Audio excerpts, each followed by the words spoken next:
both sides think they can control this ladder of escalation. Certainly the Chinese do, so does the United States. Our partners in a conventional war are going to play a crucial role. It's one of the great advantages that we would have over the Chinese is our string of alliances in the South Pacific and in that region. And obviously, our special operations forces that have built relationships in those militaries will play a critical role. Welcome to episode 27 of the Irregular Warfare Podcast.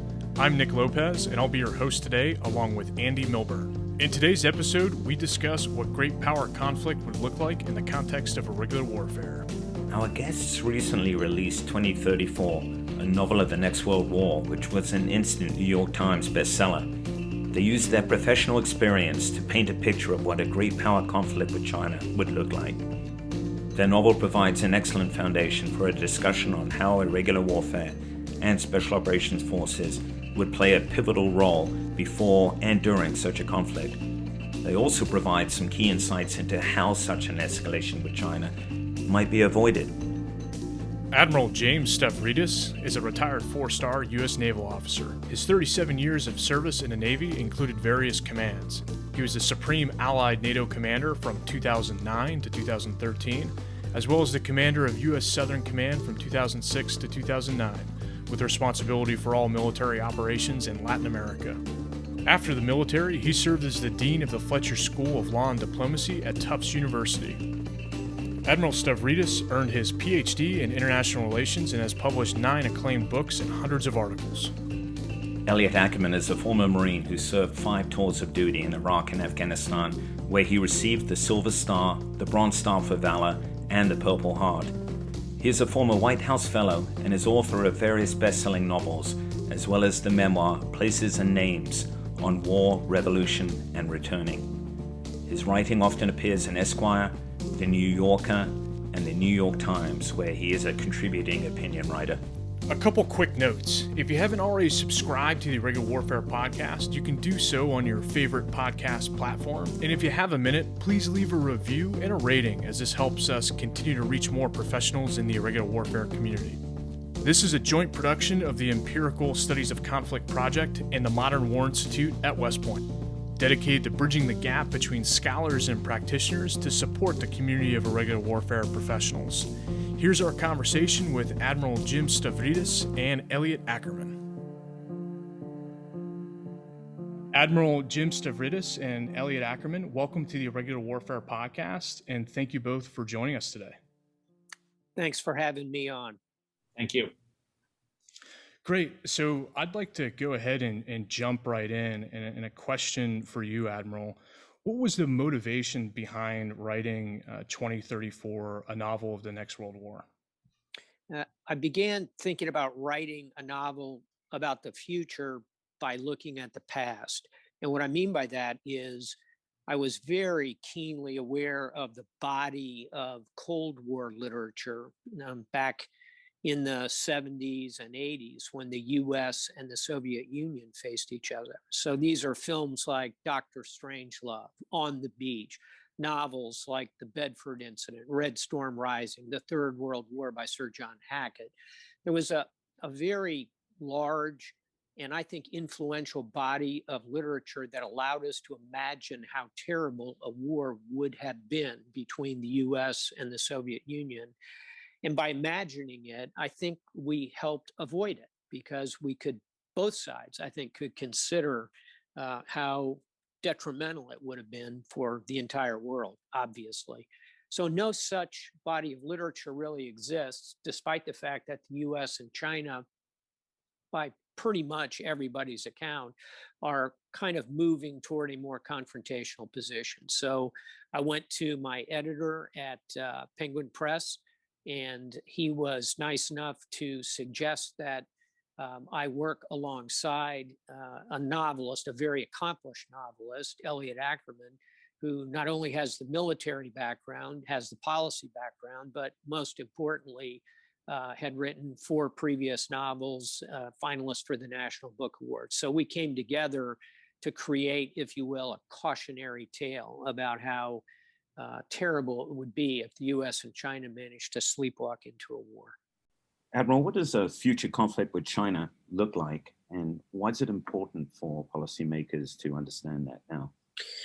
Andy, a war with China, as we postulate, is going to occur, I think, out of miscalculation, out of tension. One possible place might be the high seas, the South China Sea, particularly, which China claims in its entirety as territorial waters. The US disputes that. The rest of the world disputes that. Could come as a result of Taiwan. That would be another potential flashpoint. But I think at the end of the day, a war would look like a miscalculation on the part of one of the two, US or China. And I think it would be a maritime conflict. For the purposes of this podcast, I'll mention that I think there'll be a pretty significant maritime special operations component to it as well. It'll be fought, I think, largely behind what's called the first island chain inside the South China Sea, the East China Sea. And I think it'll be bloody if it comes to that. We need to avoid it. The closest analog in modern military history is probably the Falklands, where you see a British carrier task force attacked by Argentine long-range air. Submarines play a significant role.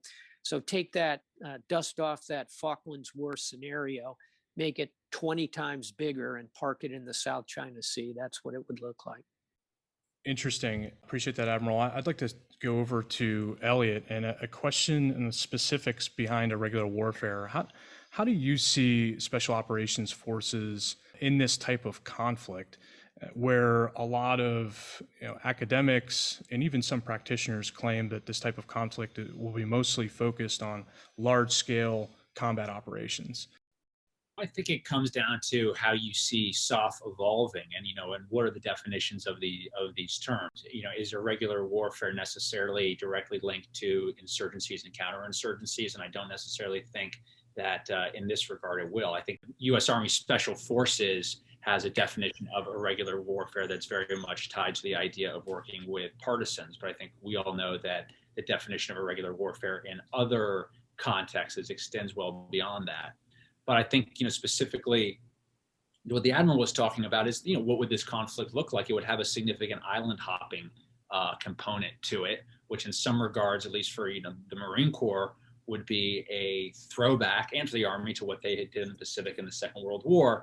But I think what you would see, and the influence you would see of more modern day special operations in such an island hopping campaign, would be the effect of direct action and, coordination between combined arms teams that special operators, have really been the ones to augur in the idea that you can have small, extremely lethal groups of troops deployed, either autonomously or semi-autonomously as a way to project power. So I think you would see that type of direct action in a conflict with China. Let me add something to that quickly. Two things. One is take a look at what Commandant Dave Berger of the Marine Corps is talking about in the use of special forces from the sea, operating from Navy platforms, very traditional role going back hundreds of years, of course. And then secondly, islands, meaning not only natural islands, but also these artificial islands that China has built throughout the South China Sea to use effectively as unsinkable aircraft carriers. Those need to be sunk. And sure, we can do some of that with long range air. They might be pretty well defended against long range air. Hence, in my mind, they would be pretty juicy targets for a bunch of Marine Raiders and Green Berets and SEALs. So I think there's two very practical things. And third, and finally, again, back to the Falklands, look at the role of special forces in that conflict. They came ashore, prepped the landing zones, were critical throughout that battlefield. And that certainly wasn't working with partisans. That was very much direct action. You both describe well the role that you envision special operations forces playing in a conflict with China. But what about their role in phase zero, the gray zone, the area of competition below the threshold of armed conflict? I would put them with, this may sound counterintuitive, but I'd put them not only on Navy ships, but on Coast Guard ships. And I think that there's a growing theory of the case that would move our Coast Guard forward. Here, I'm talking obviously about gray zone peacetime operations. I wouldn't want to put our coasties forward in the middle of a high pitched battle. Their ships aren't ready for that. Or I shouldn't say not ready for it. They don't have the technology to defend themselves. But during peacetime operations, this is something China does very effectively. They have not only a Coast Guard, they have what they call a military militia, which is in effect a militia operating on a wide variety of platforms. And they go out with these Chinese fishing fleets, they gather intelligence, they keep things in line, they push away Vietnamese or Filipino fishermen. And so US Coast Guard with special operations embarked could be a counter to Chinese Coast Guard, Chinese maritime militias, I think quite effectively, again, during, quote, peacetime, unquote, in that gray zone of high tension before actual hostilities break out fully. Yeah, I would only add that and then I think there's obviously, the component of our special operations forces will continue to do what they have long done, which is to maintain and build partnerships with our allies in the region, partnerships that, if we were in a more conventional conflict, you would see us engaging in those partnerships and needing to leverage those types of relationships as we brought our allies into the fold. Yeah, I'll add to that. We're already doing exactly that. For example, in Latin America, where our special forces are working alongside Coast Guardsmen and Navy, working with their counterparts from a wide variety of nations in and around the Caribbean. And this could be a very good model for the South China Sea, working with their equivalents in Vietnam and the Philippines. The Australians and New Zealanders could come up and work with us in that regard. We could do it with the Japanese in the East China Sea, with the South Koreans as well. So I think that's a rich area to explore for irregular forces. Elliot, I'm going to ask you to pull the green curtain back on that mysterious phrase, operational preparation of the environment. And because Admiral Stavridis referred to General Berger's vision for the role that the U.S. Marine Corps is going to play in the Pacific in the event of conflict. And I know that doctrine is emerging as expeditionary advanced base operations. But there hasn't been a lot of talk about phase zero, gray zone specifics, specific type missions for special operations forces. So I'd be very interested to hear your views about some of the things that that special operations would do specifically. And I'm thinking use of proxies or operations in the information environment as examples. Well, I think all of the above. I mean, listen, it also just kind of gets to, what is a special operation at this point, right? Is our use of cyber, is our use of information warfare, is our, controlling narratives through social media, does that now fall under the rubric exclusively of special operations? And I think it's probably high time, we start looking at those capabilities and how they kind of fit into our organizational structures. I think our partners in a conventional war are going to play a crucial role. It's one of the great advantages that we would have over the Chinese is our string of alliances in the South Pacific and in that region. And obviously our special operations forces that have built relationships in those militaries will play a critical role. And lastly, I would say kind of what we already touched on, which is this idea of direct action. You would have, and I think General Berger is orienting the Marine Corps this way, you would have a conventional military operation, a sort of a conventional island hopping style campaign, although it would not look like the island hopping campaign of the Second World War. I mean, you would be dealing with far fewer numbers of, actual boots on the ground. Those individuals would be trained to a much higher caliber. And I think you would almost sort of see kind of a reiteration of what we started to see in Iraq and Afghanistan towards the end of those wars, particularly in Afghanistan, where you saw conventional troops augmenting special operations units to sort of form into these more lethal and smaller teams that could operate independently and and employ all of the advantages like close air support that we've been able to, that we would be able to bring to bear. So I think that's sort of what you would be witnessing, is more of a, and I think what we're pivoting towards, more of a hybrid model. A last point I will make, though, which I don't think people are talking about as much, is it certainly seems as though the U.S. is playing a lot of catch up right now as we try to imagine what this war would look like, and I think that has been one of the real opportunity costs of the wars in Iraq and Afghanistan, is this 20 years of counterinsurgency warfare, and the fact that we are trying to do a very swift and quick intellectual pivot away from those wars to something that is more conventional in nature, which the U.S. military hasn't been thinking about for decades now. So some researchers and academics point to nuclear powers resorting to activities below the threshold of open conflict. The book has this arc of describing the escalation of conflict and managing that escalation throughout. Admiral, a question for you. Do you think that irregular warfare activities like those from the Cold War will increase as great powers tend to compete and manage this theme of escalation?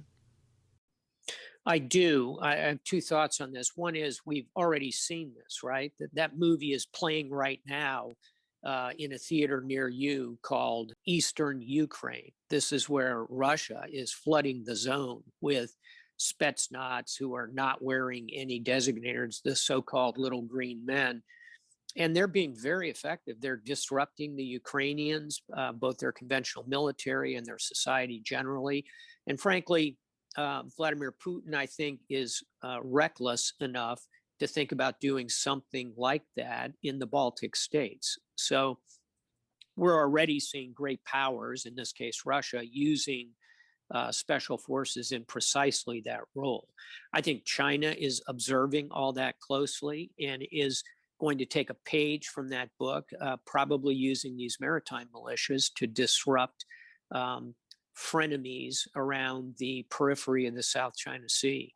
So absolutely, this will be part of the lower level of this ladder of escalation.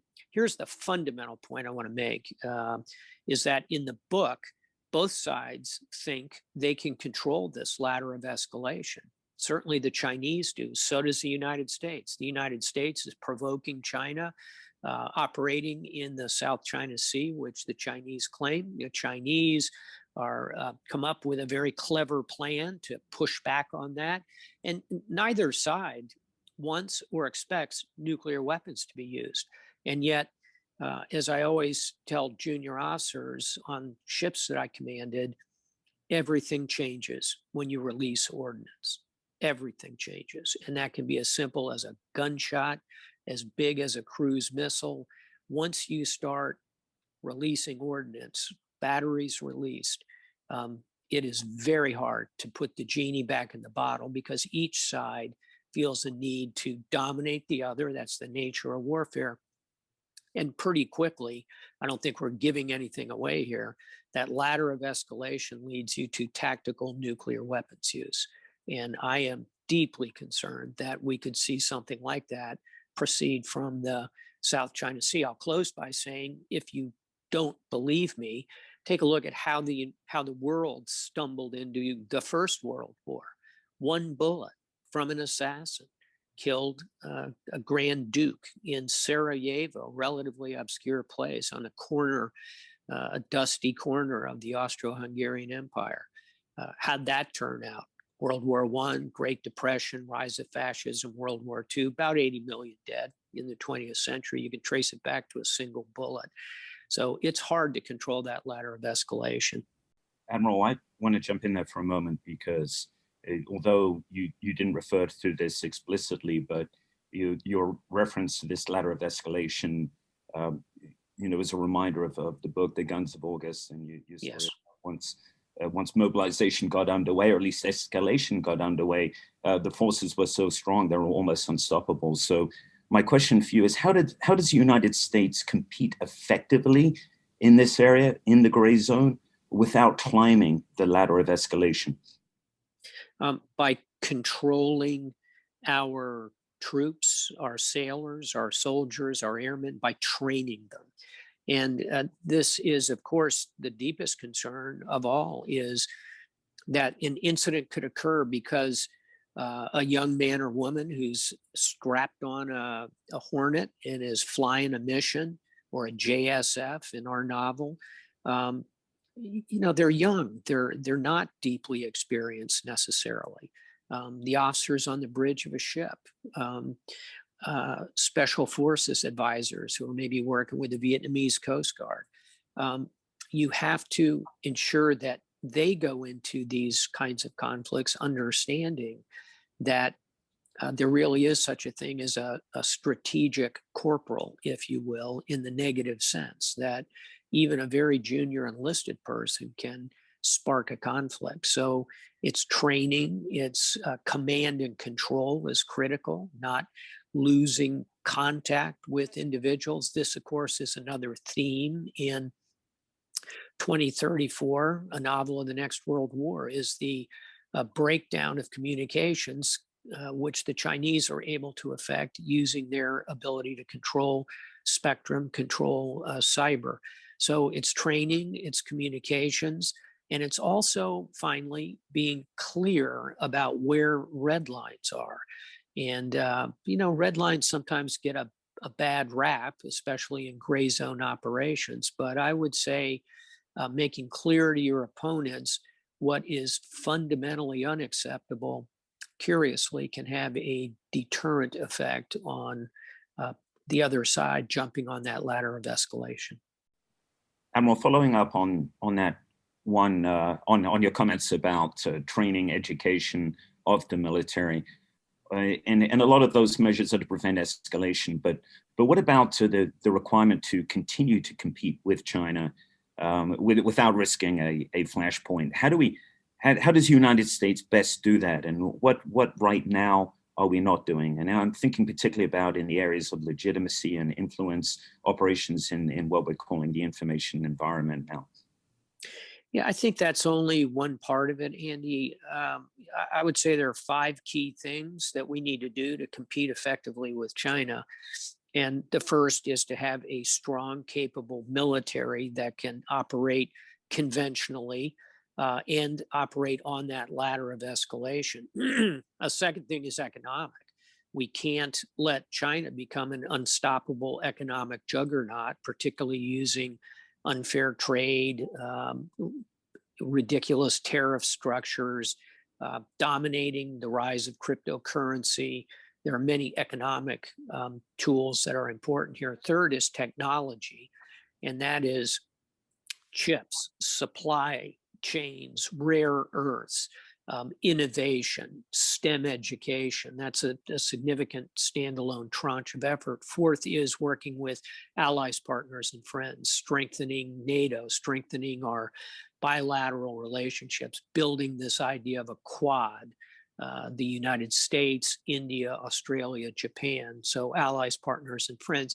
And fifth, and finally, these are not in priority order, you need to integrate them. It's what you mentioned. It's legitimacy, it's leadership on the world stage. It is confronting China about what appears to be a genocide in the Xinjiang province directed against a Muslim minority. It's using international organizations effectively, and it's strategic communications. It's telling all those stories in a way that doesn't make the United States the policeman of the world or the arbiter of norms, but rather allows us to orchestrate the band of international goodness as it plays a tune to confront China's rise. I think it's really all of those things together in a coherent plan that will enable us to face China in this century. So I want to pull on another theme from your book, and that's that low-tech capabilities tend to atrophy when practitioners become accustomed to high-tech tools or capabilities.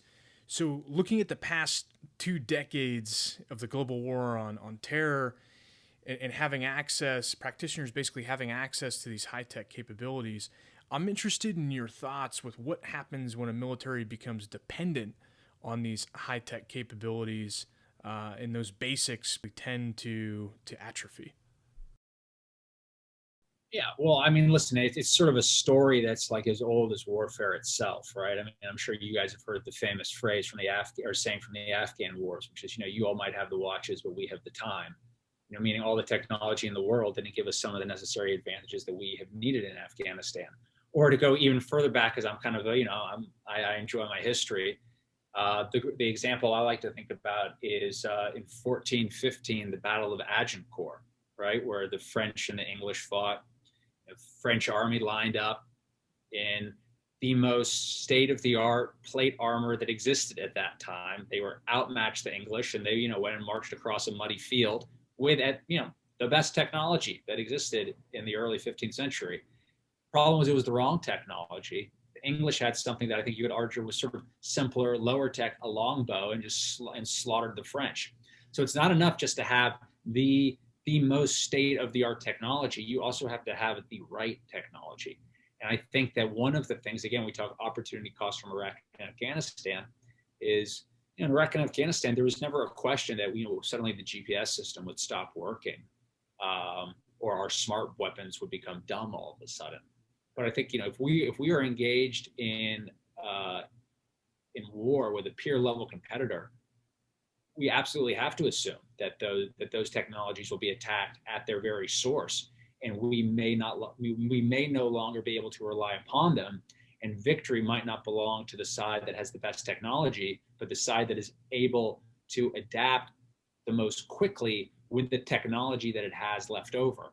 So I'll only say, in 2034, the novel, it's absolutely no accident that the first aircraft you see is a state-of-the-art F-35E Lightning, and the last aircraft that you see is like a Gen 1 F-18 circa 1999, because that's the only thing left that we've been able to make work for this mission.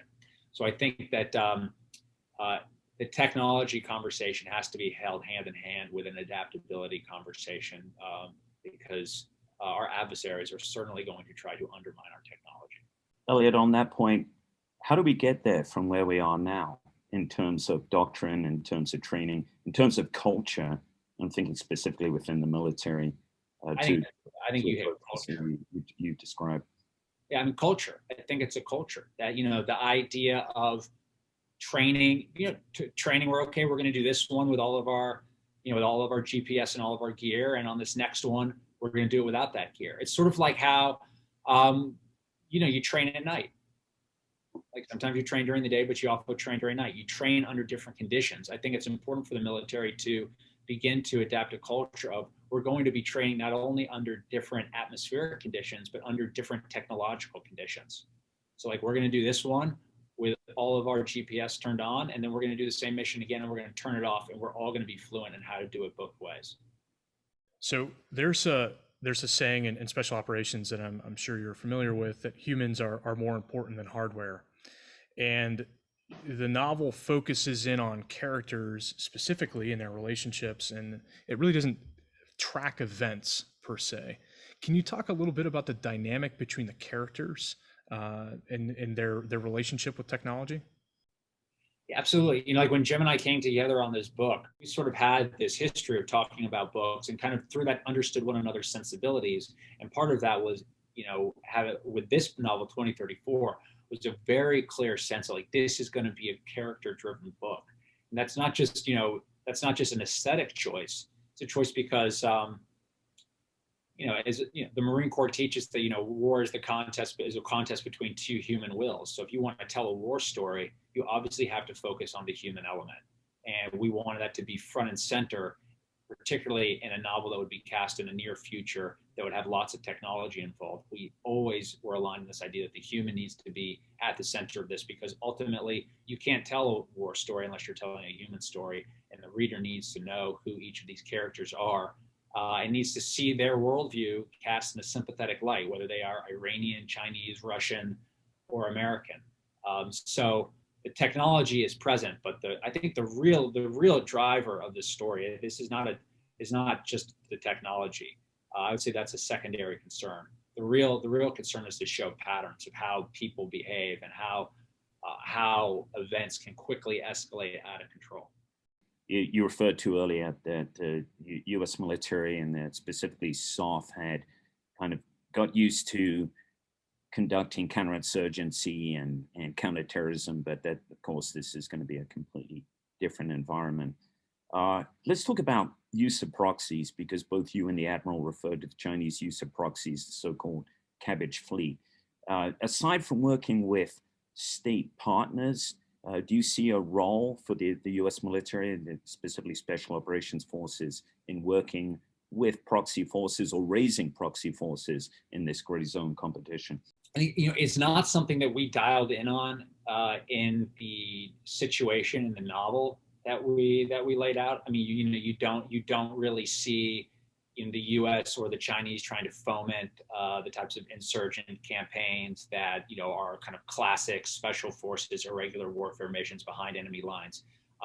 That being said, I could certainly imagine conditions, particularly as a war to drag on into a second, third years, and where the battlefield, particularly the lines on a battlefield, starts to stagnate, that you would see the employment of proxy forces to disrupt activities, behind the enemy's lines. So I think that that's going to become relevant as ever. But my intuition in looking at this is also you are going to see an evolution of how special operations troops are employed. And I think you're going to see a lot of bleed over, that it's not going to be the distinction between irregular warfare, special operations, the role of US SOCOM. It's not going to be quite as clearly delineated as it has been probably in the past 30 or 40 years. In the novel, there's this underlying theme of preparatory activities and basically gaining advantage before the first shot is even fired. I'm interested in how you see the United States' vulnerabilities and how adversaries are working towards exploiting them, especially in the realm of irregular warfare. Yeah, I don't have something that I can specifically substantiate. However, to me, it would seem preposterous not to imagine that our adversaries right now are very much aware of our internal political dynamics, are at every corner trying to take advantage of and exasperate the divisions that exist within American society, and are paying close attention. Reuters had a poll that came out, I think it was about 2 weeks ago, maybe it was 3 weeks ago, that 75% of Americans would not support an intervention if China were to unilaterally invade Taiwan. I'm certain that the Chinese government is paying attention to those polling numbers, and wanting to gin them up as high as they can against us and to their favor. And I would certainly hope that we are conducting the same type of operations aggressively to prepare the battlefield in the event that we ever were to have a conflict with China, which is something that should be avoided. And I think, you say this, and you've seen the same thing happening with Russia. But one of the themes that does certainly exist in the book is, regardless of the causation, is how do the fractures that exist in American society come to harm us in the event that we have to engage with a peer level competitor? Do we still have the ability as a nation, when facing an external threat, to basically come together and form a fist? Or are we just incapable of doing that right now? And I think that is a very real question. In the last sort of 5, 6, 7 years, however long back you want to go, I've certainly kind of sat around with friends casually saying, I wonder if something really horrible were to happen in the United States, a real crisis, would we be able, as divided as we are right now, to come together kind of like we did right after 9/11, to say, okay, we might have our divisions, but we're all Americans, and we're going to do our best to do the right thing here. And sort of wondering about that. And then the pandemic hit. And I would argue the pandemic has hit. That is a threat that has been a threat as existential as anything the United States has faced in this century. And 2020 was one of the most divisive years I think this country has ever seen. So if I am our adversary, I'm watching all of that very, very closely. I am looking for any and all opportunities to keep the United States divided, to erode its capacity to make a fist when confronted with an external threat, because that gives me more really operational opportunity, the ability to act unilaterally, the ability to send more than 100,000 troops to the Ukrainian border and kind of snub my nose at the international powers that be without consequence, and to basically act with impunity. And so, so I see that as something that, again, I can't speak to the particulars of exactly what is being done, but it would just sort of shock me if our adversaries didn't know that fomenting that dissent within the United States works to their advantage. So we've covered a lot of ground in this conversation, from the role of special operations in irregular warfare more broadly in great power conflict, to the nature of the escalation to that conflict and the preparatory activities behind it. I'd like to move on to the implications based on this conversation. Admiral Stavridis, what should policymakers and academics be focused on moving forward?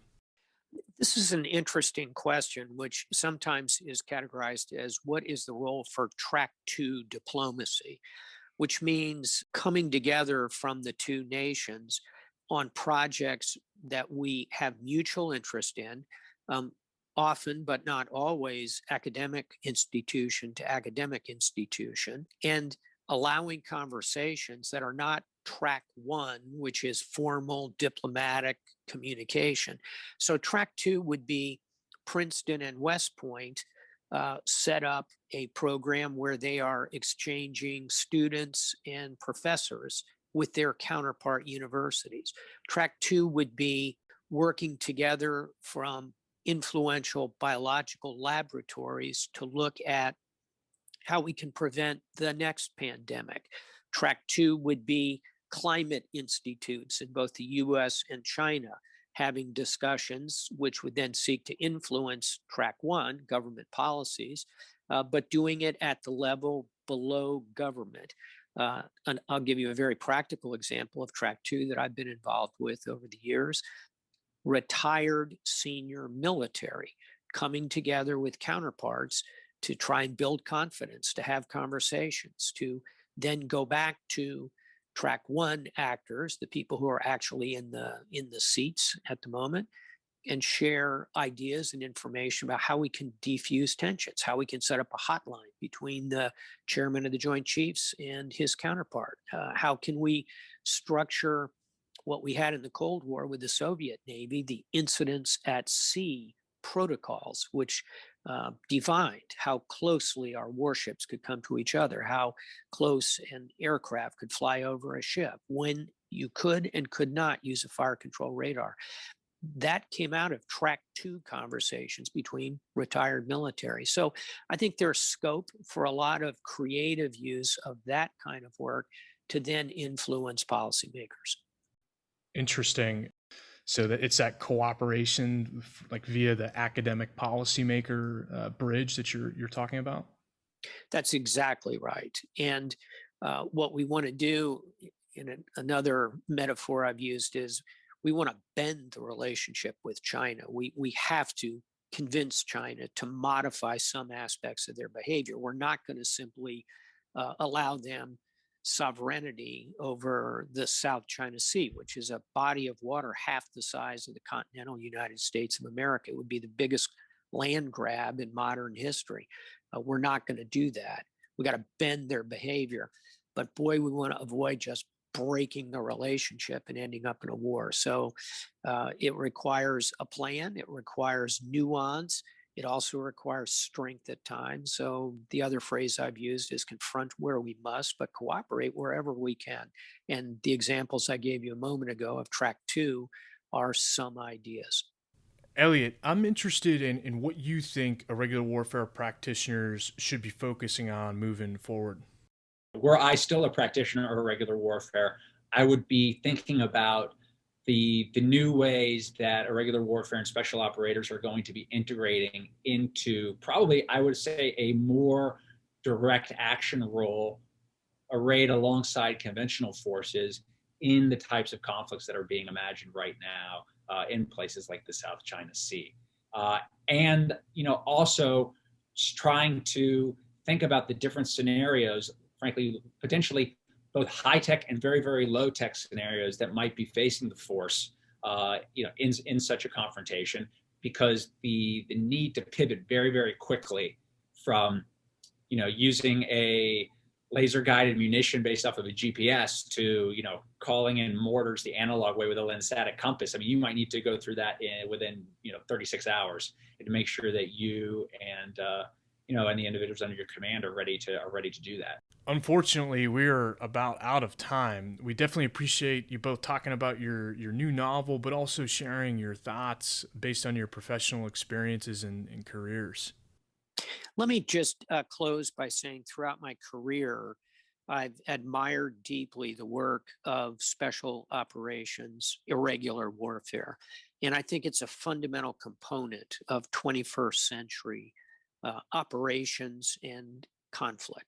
And I think back in my days as a combatant commander, reaching to Special Operations Command South for Southern Command, Latin America and the Caribbean, Special Operations Command Europe, and also NATO, which now has a Special Operations headquarters. It is such a critical component. And as we've talked about on the podcast today, it is crucial that we nurture these forces because they are going to be essential to us in 21st century security. Admiral Jim Stavridis and Elliot Ackerman, this has been a fascinating conversation. Really appreciate you both coming on the Irregular Warfare Podcast. Thanks for having me on. Hey guys, lots of fun talking with you, and thanks a lot for having me on. Thank you for listening to episode 27 of the Irregular Warfare Podcast. We release a new episode every 2 weeks. In our next episode, Shauna and Laura sit down with retired General Joseph Votel and award-winning author Gail Lamone. After that, Kyle and I will discuss influence operations with General Michael Nagata and National Security Analyst Anthony Cordesman. Please be sure to subscribe to the Irregular Warfare Podcast so you do not miss an episode. You can also follow and engage with us on Twitter, Facebook, or LinkedIn. If you are interested in submitting a commentary or analysis on irregular warfare, please don't hesitate to reach out to our editorial team. We've dropped the email in the description of this podcast. One last note. What you hear on this episode are the views of the participants and do not represent those of West Point or any other agency of the U.S. government. Thank you again, and we'll see you next time.